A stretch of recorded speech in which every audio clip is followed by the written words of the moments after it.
The first man who laughed was her neighbor to the east, old Dalton Merritt, who leaned against his wagon, wiping his nose with the same bandana he used to wipe his mule's rear. He squinted at the crude wall of rocks she'd mortared together by hand and said, "You sure it's not you we're supposed to keep in there, Nora?" She said nothing, just bent to lift another bucket of lime and sand. That had been early September, the summer sun still hanging stubborn above the cottonwoods, like it didn't yet know how to die. The prairie around her cabin was dry as old bone, her boots kicking up powder with each step. But she had already felt the change, something in the air, something coming. By the time Sheriff Clune passed by in late October, the walls had grown chest high. He pulled his horse to a stop, watched her dragging a tarp full of stone, and said with a tilt of his hat, "Ma'am, you're gonna break your back before winter does." She didn't answer him either, just wiped her brow with a dust-stained sleeve and kept on. She'd heard every comment, from the settlers who passed the trail to town, from the traders at the post who whispered and shook their heads, from the children of the new family 2 parcels north who pointed and said, "That's the crazy widow who builds walls for cows." But Nora Lang didn't build it for the cows. She built it for what she feared was coming. Her husband had died 2 winters ago, and the ground hadn't softened since. That year, the storm came out of nowhere. 2 days before Christmas, sky turned silver, then black. Winds came screaming down from the north like devils on horseback.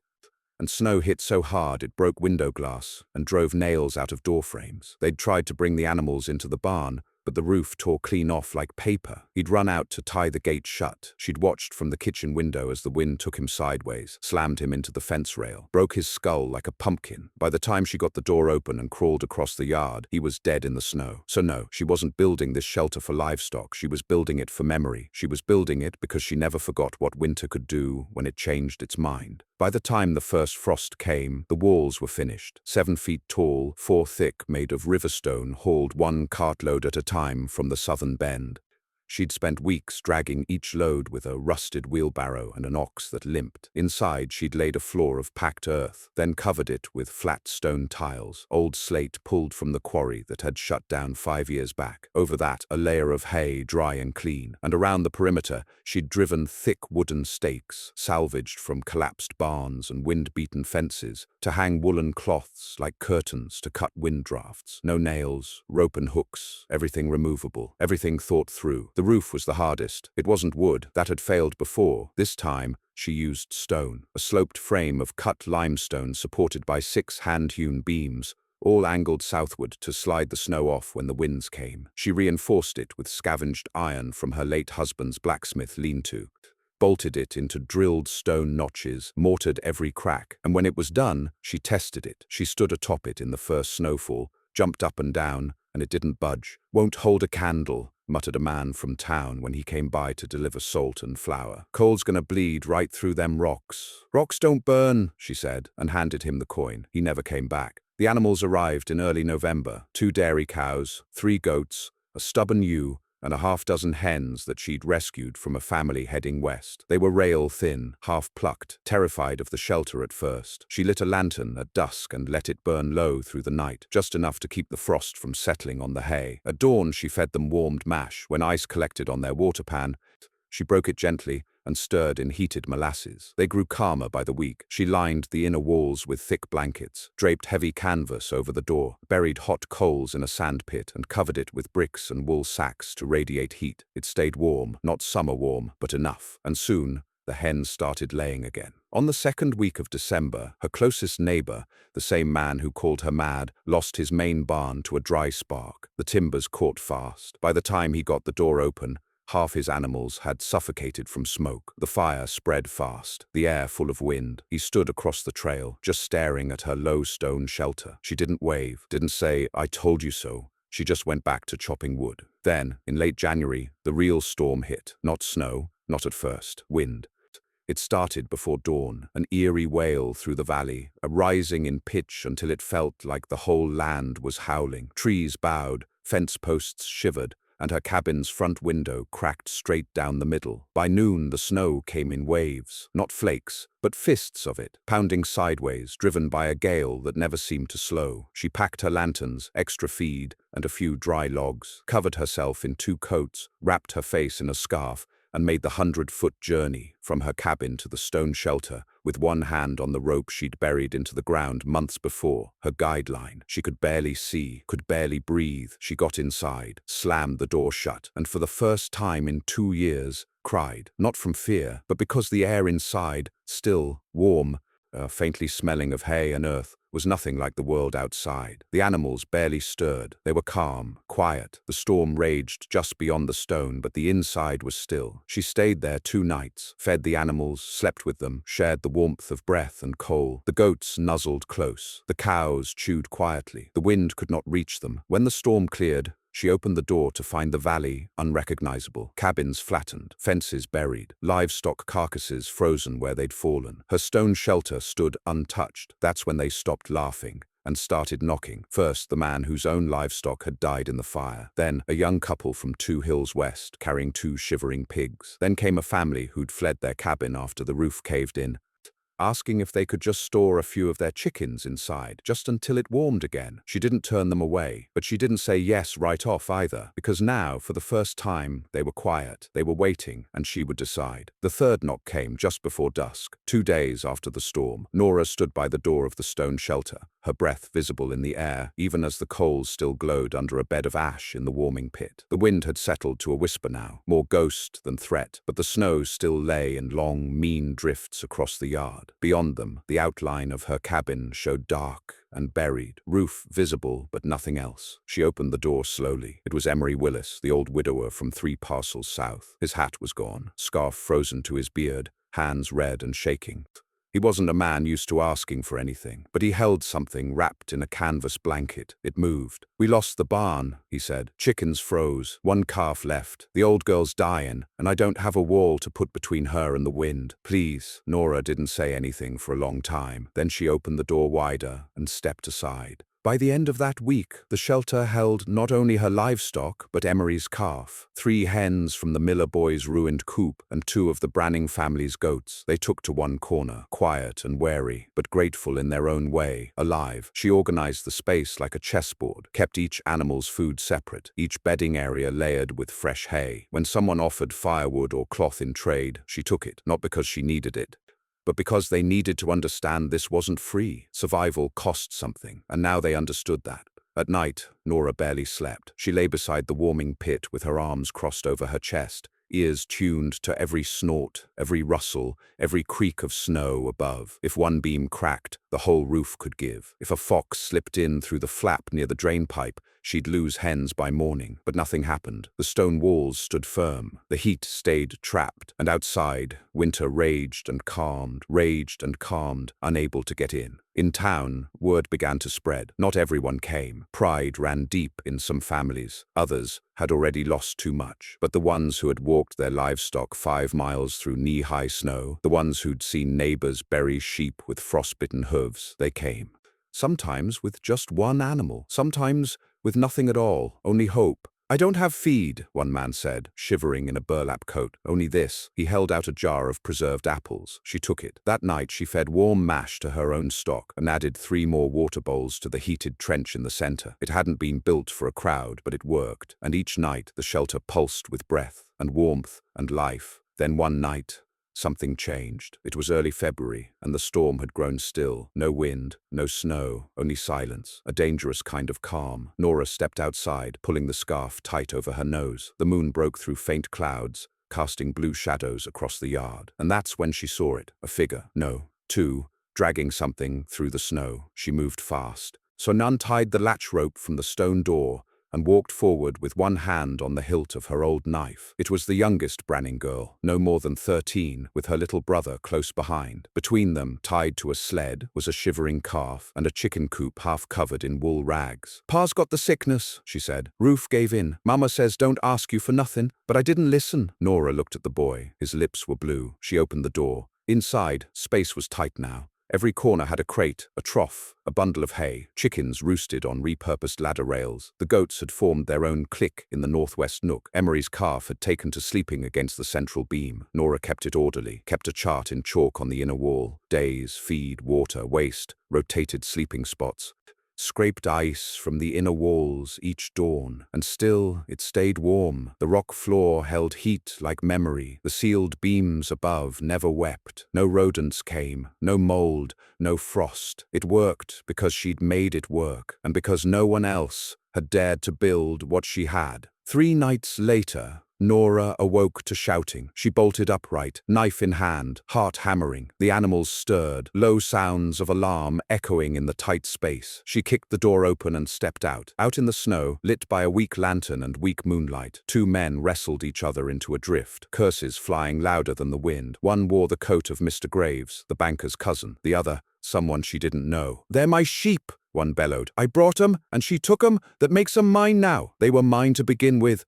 "You snake!" She didn't speak. She fired a single shot into the air. Both men froze. The report echoed off the valley walls like God himself had spoken. Nora lowered the pistol. Her voice was flat, calm, colder than the ice around them. "If either of you want in again," she said, "you settle your debts, or I let the next storm choose between you." They didn't argue. One left with bloody knuckles, the other left with nothing. She scraped their names off the chalk wall. It wasn't cruelty, it was order. Because when the walls got warm, people forgot what cold could do. They started believing warmth was owed. That survival was charity, but it wasn't. It was earned. Every rock, every nail, every sack of coal buried under ash. She'd built it, and no one would take that from her. But even stone has limits. By mid-February, the cold shifted again, this time not with snow but with ice, freezing rain like knives, sleet that coated the trees so thick they snapped in half from the weight. The shelter's roof groaned. Every hour she climbed up the inside ladder and checked the rafters, wiped down the beams, knocked loose icicles from the upper vents. She slept in shifts, ate what little dried meat she had left. Every evening she stood just outside and looked at the horizon, because if it kept getting worse, she'd have to choose how many animals she could keep, how many people, and how many would have to go back into the storm.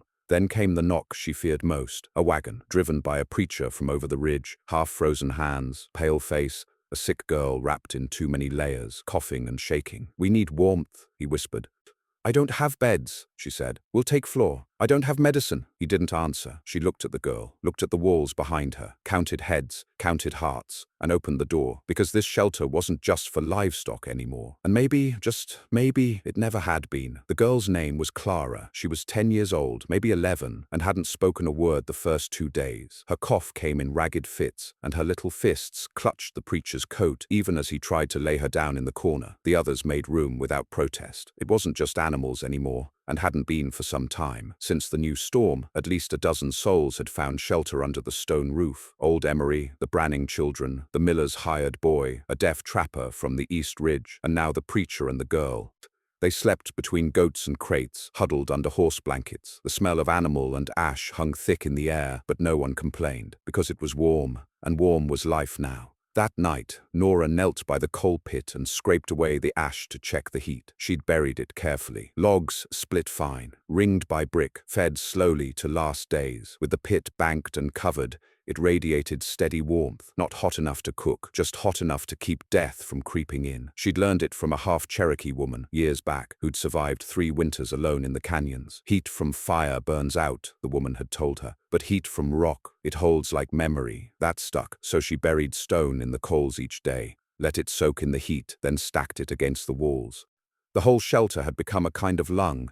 Inhale fire, exhale life. And as the wind screamed again that night, no one inside stirred, not even Clara. The next morning the preacher was gone. No note, no tracks, just his coat folded by the door and his boots missing. Nora found them 2 hours later, frozen stiff beneath a pine, arms wrapped around his chest like he'd tried to hold himself together when the cold cracked him apart. He'd left the girl. Some called it abandonment. Nora didn't. She called it sacrifice. He knew the shelter could only hold so many, and he gave up his place to give her one more day. They buried him behind the cabin, used the last of the dry soil, and a pickaxe dull from too much stone. Emery helped, so did the miller boy, whose hands shook from the cold but kept digging anyway. The Branning girl said a few words. No one else did. It was the first funeral Nora had seen since her husband's, and it was simpler, in a way. No preacher, no prayers, just the sound of wind through pine and the hush of people who understood silence better than scripture. Inside, things grew tense. Food was running low, firewood too. Even the animals had started growing restless. Goats kicked at the doors, Chickens paced. The cow refused to stand some mornings. Nora kept track of it all. On the chalkboard wall, she drew new columns. Days left of mash, number of mouths, rations per head. Every evening she redid the math, adjusted shares, recalculated losses. There was no room for mistakes. Not now. One night, the Branning girl approached her. Nora was kneeling beside the coal pit, stirring ash. The girl hesitated, then whispered, "You ever think maybe it was too much?" Nora didn't look up. Too much what? Too many people. Too many animals. You built this for yourself, right? For your own? Nora paused. Then she turned. I built this so I wouldn't have to bury another person I loved in the snow. The girl flinched. And I built it strong enough to make sure I wouldn't be the only one who survived.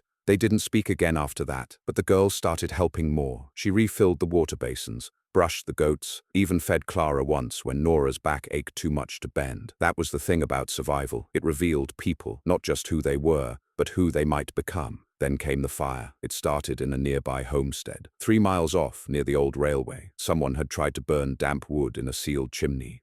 The heat built until the flue cracked and the wall caught. By the time word reached Nora's shelter, the entire cabin had gone up. 2 people dead, livestock scattered, a dozen more freezing in the hills with nowhere to go. They'll come here, Emery said, arms crossed by the door. They'll all come, and we can't take them, Nora. She didn't answer. You hear me? She nodded. I hear you. Then she went inside and lit another lamp. They arrived at dusk. 4 men, 2 women, 3 children. One of the children was carrying a rabbit. The others looked near dead. Nora opened the door. No one cheered. No one spoke. They just stepped in, slow and ashamed. Emery glared, but he said nothing. He understood now. This was no longer a question of who deserved to survive. It was who had prepared to let others do so, and Nora had.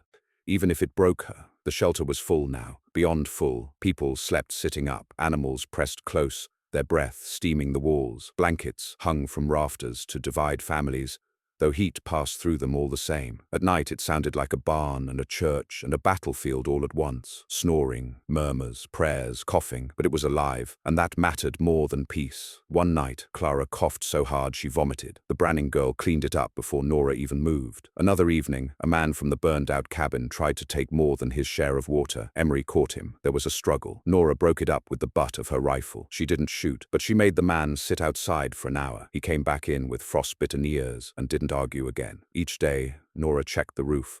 Each day she restacked the stone, replaced hay, scraped frost, kept the fire banked, kept the shelter breathing. Because if it failed, they'd all die. Not just the ones she'd chosen, but the ones who had been sent by the storm, by the wind, by the god she no longer trusted but still feared. Then, at last, the wind stopped. Not a whisper, not a howl, just stopped. And after weeks of siege, the silence was so strange that no one dared speak. They crept outside, one by one, blinking at the pale dawn. The trees were cracked white statues. The fences lay buried. The land looked like a painting done in ash and salt. But the sun had returned, and with it, the promise of after. They found bodies, cabins flattened, livestock frozen where they stood, and in the center of it all, the only thing that still breathed was the stone shelter. Word spread faster than thaw, and those who'd survived in silence began to speak, not just of Nora Lang, but of the woman who saw the storm before it came, the woman who built something no one else thought to build, the woman who saved them when their own hands failed. They didn't call her crazy anymore. They called her the reason they were still here. But Nora didn't care for that. She only cared that Clara had stopped coughing, and that the shelter had done what she needed it to do. Not for pride, not for praise, but because the wind had taken her husband 2 winters before, and she had built something it could never take again. Spring didn't come all at once. It crept in the way death had left, slow, cautious, wary of the shelter it had tried and failed to crack. One morning, a crow landed on the roof and called out like it had forgotten how to sing. A day later, the ice on the water trough softened to slush. Then the first meltwater dripped from the eaves. Nora didn't celebrate. She just watched as the snow shrank back from her stone walls, watched as the pine branches lifted their heads again, watched as the sun lit up the valley and revealed, in full, the wreckage the storm had left behind. 17 cabins lost, 27 people dead, hundreds of animals vanished, frozen, or gone feral, but her shelter still stood, and inside it 43 lives had survived. Not a number she was proud of, just one she never forgot. They tried to thank her, tried in the ways frontier folks do, awkward, quiet, half gruff. The miller boy offered to chop her wood for a year. Emery brought her a carved spoon with N etched into the handle. The Branning girl left a knitted scarf folded at the foot of Nora's cot without a word. Someone even brought a small mirror, polished and clean, as if to remind her she still had a face worth looking at. She took them all, said nothing, because thanks didn't mean what it used to, not after what she'd seen, not after what she'd held together. The shelter emptied slowly. One by one they left, to rebuild cabins, to bury the rest of their livestock, to find their old places in a world that had nearly forgotten them. Some returned home to nothing but char and silence. Others began new structures where fences used to stand. A few came back with saws and bricks, asking Nora for help, for plans, for guidance. "Your rock shelter," one man asked. "How'd you know?" She didn't answer. He asked again. She simply said, "I didn't know. I just remembered," and left it at that. She kept the shelter open for a month after the thaw. The air inside grew damp, smelled of old wool and ash. She replaced the floor hay, oiled the hinges, cleaned the soot from the lantern hooks. It was empty now, but it didn't feel hollow. It felt ready, because winter was not a one-time thing. It would come again. It always did. One night in late March, Nora was startled awake by hoofbeats. She stepped out into the muddy yard with her rifle half raised. It was a boy, couldn't have been older than 15, coat 2 sizes too big, face streaked with mud, riding a half-starved mule. He held out a piece of paper, shaking. "My ma sent me," he gasped. She said, "Maybe you'd know what to do."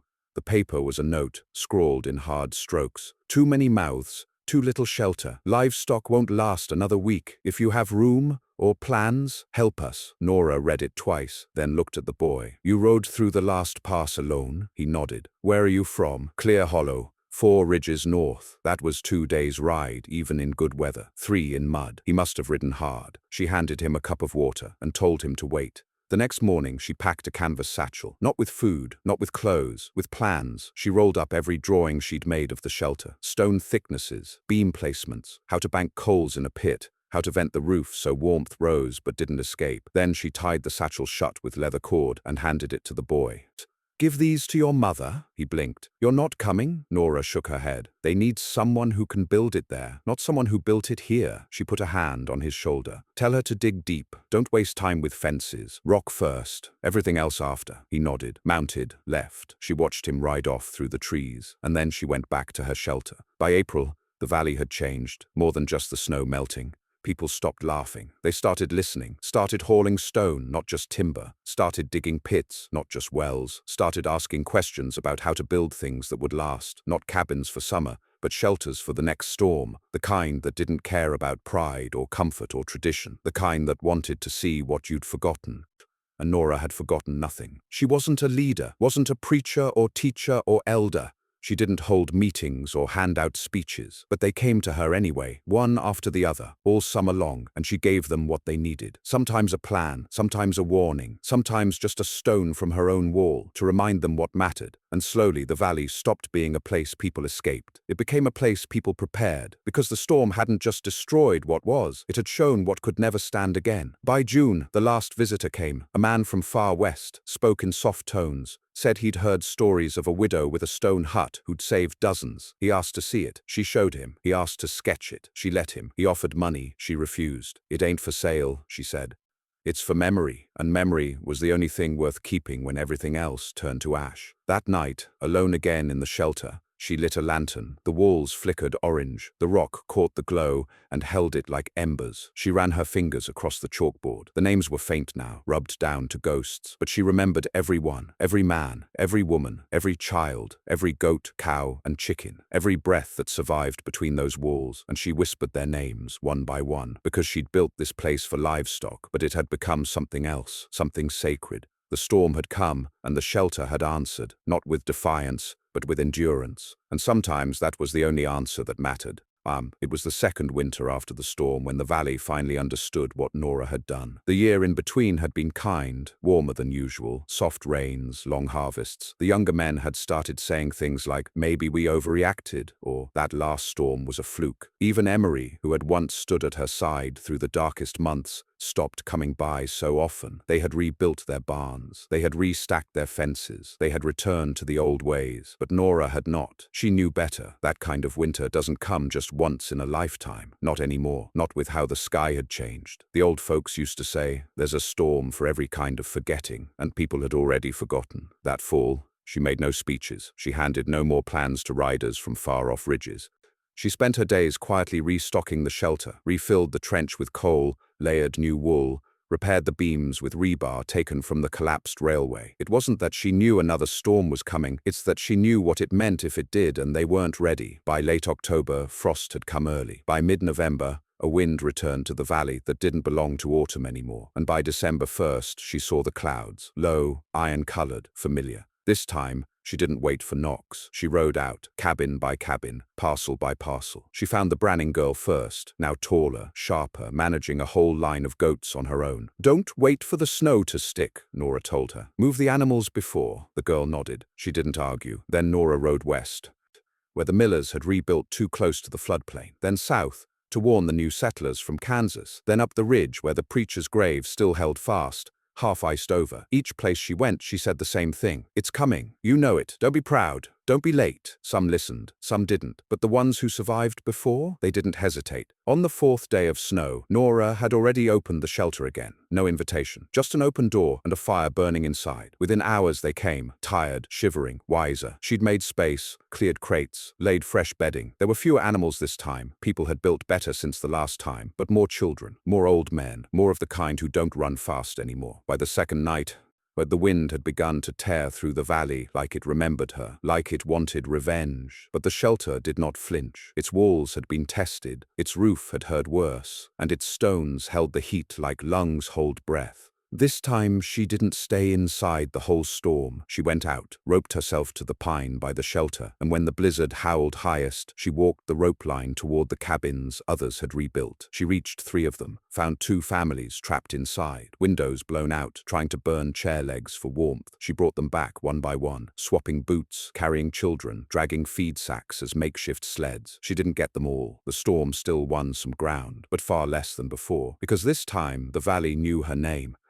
And when the storm finally died, 3 days later, sun breaking the crust of snow like the first breath after drowning, the shelter emptied again, not because people forgot, but because they'd learned what kind of roof could outlast the sky, learned how to build thick walls, how to lay coal pits, how to think not like farmers, but like survivors. Nora watched them go. Branning girl waved. The miller boy, now a man, tipped his hat. Even Emery came by, dragging a new fence post and a sack of oats. They didn't say, "Thank you." They didn't have to. Their living was thanks enough. That spring, the town held a meeting. They wanted to name something after her. A road, a hill, maybe the new school. She said no, told them, "Name it after the next fool who builds in wood." They laughed, but it was the good kind of laugh now, the kind that knew respect. And yet, in all that time, Nora never moved from her stone shelter. She still kept the cabin, yes, slept there some nights, ate there most, but she kept the shelter ready. Always. One lamp hanging, one bed laid, one trench of coals banked and waiting, because winter might not come this year or next, but it would come, and when it did, she'd be ready, just like last time, just like the time before. The story of Nora Lang was never written in books. It wasn't carved on plaques or sewn into flags, but it was built, stone by stone, one rock wall that stood against the storm when nothing else could, and every child who slept warm because of her hands, every animal that lived through the freeze because of her stubbornness, every person who changed the way they built,